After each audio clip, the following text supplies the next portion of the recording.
Mahaba mahabat, penda unapopendwa wewe, mahaba nining'inize, mahaba nitundike, mahaba niue. Aise, unajua ni nini mzee ya lile penzi lilodumu kwa zaidi ya miaka 2 hivi, watu wakipika na kupakua, mibusu nje nje, nibebe nikubebe, nishike hapa, mara chola nikuchole, ha. Tatu kila mahali za majina yao kuonyeshana mara vidavi tu, Tatu mpaka kifuani kwenye nomino, mara ghafla hapa tatu ya kifua imegeuka. Jina Nuru likawa kipepeo. Aise, Shilole kwa nini lakini?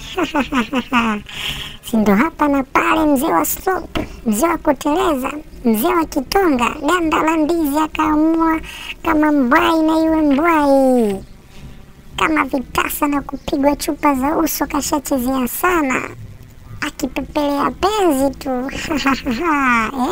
Ilikuwa kawaida tu, wenye wivu waishakula sana malimao enzizo, penzi la shishi bebi, shishi mauno, shishi toto la Igunga, Shilole huyo, na pembeni Nuru kama kudeka.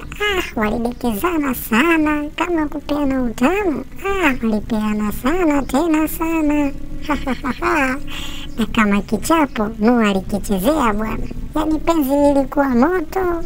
Ghafla Sterling kafia kwenye maua, kumbe lilikuwa picha la Kihindi. Wote wakakubali hadharani, washapigana vibuti na kila mmoja atambaye tuna maisha yake. Hapa na pale, sindo wiki hii tu wameanza kuonyeshana sijui au kutambiana sijui. Ninaona tu Insta, huyo kiposti hichi, huyu naye kaposti hichi. Aise, sio kwa kuhusiana roho namna hiyo. Unajua Pemba uishaji, unajua. Hivi hakuna kawivu kweli hapo kati? I'm out. Subscribe kwenye channel yetu ya Bongo Movie Bongo Mapenzi kutoka YouTube upate video zote za Udaku TV.